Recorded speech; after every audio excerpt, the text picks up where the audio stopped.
Right. Now it's on you, team. But I can't have any interaction with him. Like I said, you think Drew Rosenhaus is going to babysit this guy now?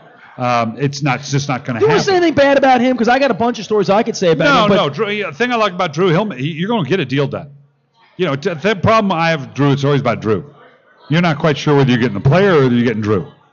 And you don't want Drew. No. Nobody wants Drew. He is a deal maker. I know Ozzie and the general managers don't mind Drew because you're going to get a deal done compared to some other agents that just don't know what they're doing.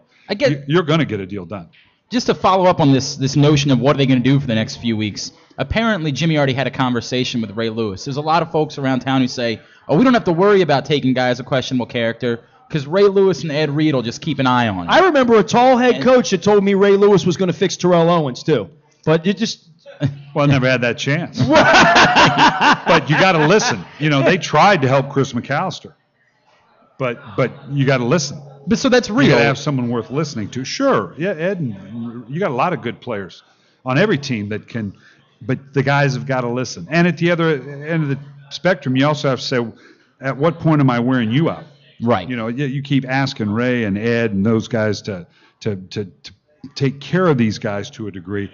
That's a lot. They got their own lives, and they'll give him the guidance, and they're not 22 anymore. Right. They got a different perspective, and they're in a different spot in their life right now. So, yeah, it will get done that way, and hopefully this young man will learn. Sounds like he wants to.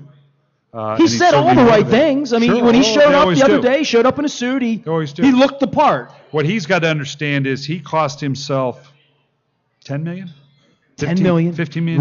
Right, sure. Let's say he is a top 10, top 12 to where he is now. And what he's got to understand, there's the next contract. So don't screw that one up, okay? I mean, it's one of two things. He either recognizes what he's done has cost him. I mean, real dollars. That has cost him.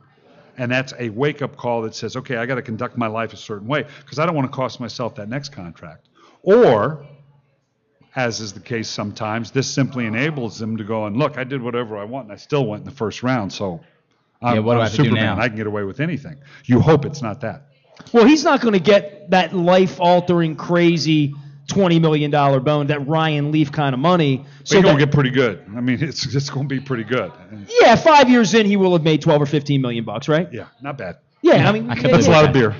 That is a lot of beer, absolutely. A lot of Coors Light. In the Light. second round, the Ravens, we're talking to Brian Billick about the Ravens draft picks. In the second round, the Ravens went with another Drew Rosenhaus client, of course, but someone whose character questions are none. I mean, in Torrey Smith, the wide receiver from Maryland.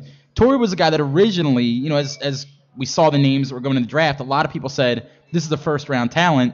As it turns out, he ends up being available at the bottom of the second round. Why was it that Torrey wasn't the late first-round guy that a lot of people thought he might be, and instead was a guy that ended up going late in the second round? He's and it's a good pick, and it's a great value where they got him. It really was. Little inconsistent. He can go up and get the ball. He's much stronger than Darius Haywood-Bay, which a lot of people were making, but he doesn't have that absolute top-end speed. He's pretty good, but it's not blow it out the top, 4.3. This guy's, but he's plenty fast. He's much more physical. He goes up and gets the ball. Again, technique. He's got he'll get better. And there were times when he could lose concentration and he had a few more drops than you'd like. But where he was that's why at the first round it made you a little nervous. But where he was taken, I think, was a great value.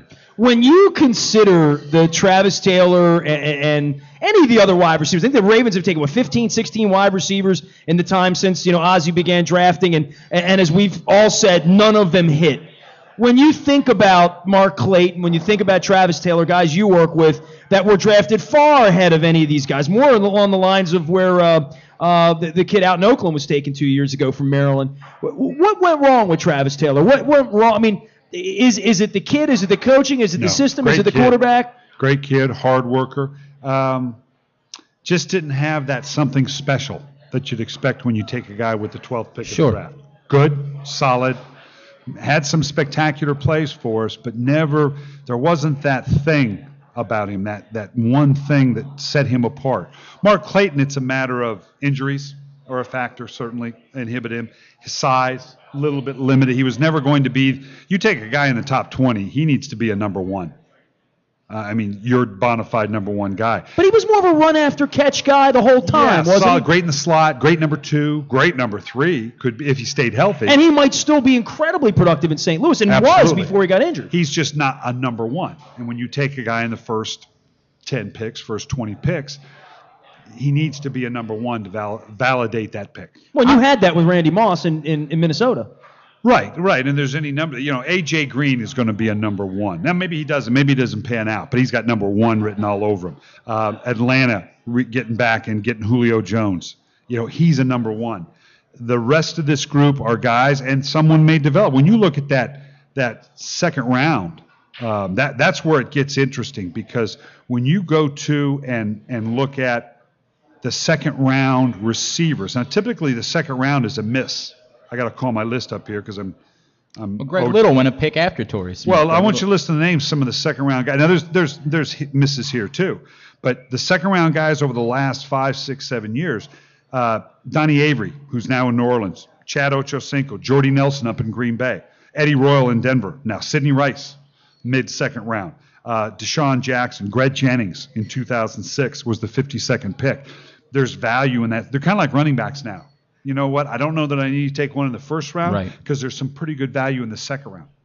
Or even further down in that case. Or even further down. Ozzie used a term to describe Torrey Smith on Saturday that I think a lot of people got excited about, but maybe don't quite understand it. So I'd like to have you clear it up. Ozzie said what he thought Torrey Smith could do for the offense was peel the top off a defense. Yeah. Explain that for someone who thinks that sounds cool, but doesn't really understand what that means. Yeah, or here take the common phrase is he can take the top off a defense, which means he has such great sheer speed that you got to back up. You just got to back up because this guy's you get your free safety plays a little deeper and favors him. Your cover 2 corner, your 4 across. I mean, you just got to back up because this guy, and that opens things up. If your safeties have to back up to respect that speed, then your tight ends or other receivers crossing into those intermediate zones, there's a bigger space between the drop of the linebackers and the safeties at the top. So when you have a guy that can take the top off the defense, or to use Ozzie's term, peel the top off a defense, you open up that intermediate area. And when you have a quarterback that can throw the long ball as well. Absolutely. And that should be beneficial to an Anquan Bolden or Derek Mason, as they are players that don't extend the field. You kind of thought Stallworth could do that for you, did in a limited basis. Of course, Derek Mason will tell you, hey, I'm as good a deep as anybody. And he is, putting up a deep ball. But he's not a guy that's going to take the top off the defense. A couple of picks